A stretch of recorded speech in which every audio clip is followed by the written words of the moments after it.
আসসালামু আলাইকুম। প্রিয় প্রবাসীরা সবাই কেমন আছো? ঈদ তো আইয়া গেল, কোরবানি ঈদ। সবাই তো টাকা পাঠাই দিলা দেশে, মা বাপ ভাই বোন বিবি বাচ্চা সবাই লেগা। তোমরা লেগে কি রাখছো তোমরা? প্রত্যেকটা প্রবাসীর তো ঈদ আইতেছে, এক এক করে তো অনেক ঈদ কাটাই দিলা।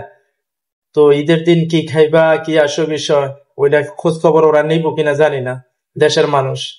কিন্তু প্রবাসী যারা আছেন তারা কি সবসময় তো মনে করো মা বাপ ভাই বোন আত্মীয় স্বজন সবার কথা ভাবি। আগে আগে বেতন পাইয়া বাড়িতে টাকা পাঠাই দিয়ে মা বাপ নিয়ে ভালো থাকার লেগে, মা বাপে তোমার মনে করো মা বাপে ভালোভাবে ঈদ উদযাপন করার লেগে কোরবানি দিব, মাংস খাইবো, সবকিছু করব।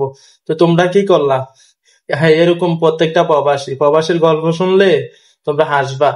যদি প্রবাসীর গল্প শোনো তোমরা হাসবা। প্রত্যেকটা প্রবাসী টাকা পাইলে বাড়িতে পাঠাইতে কোরবানি দেওয়ার লেগা, ঈদ আইলে টাকা পাঠাই দেয় শপিং করার লেগা, মা বাপ ভাই বোন সবাই শপিং করব, এটা করব এটা করব।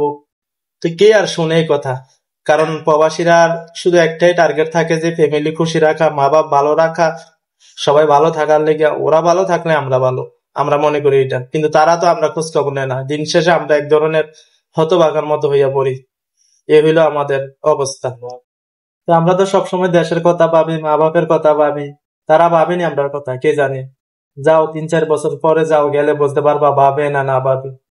বেতনটা পাই আগে আগে টাকা পাঠাই দেই মা বাপ সবাই ভালো থাকার লেগা, কোরবানি দেওয়ার লেগা, এটা দেওয়ার লেগা, ওইটা দেওয়ার লেগা, মানে সবকিছু মিলে ওরা ভালো থাকার লেগা।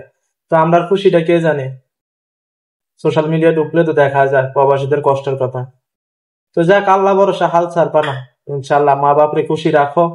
আল্লাহ তাআলা একদিন সবকিছু তোমারে দিব আশা করি। এই হলো অবস্থা। তো সবাই ভালো থাকবা, সুস্থ থাকবা, ইনশাল্লাহ। আসসালামু আলাইকুম।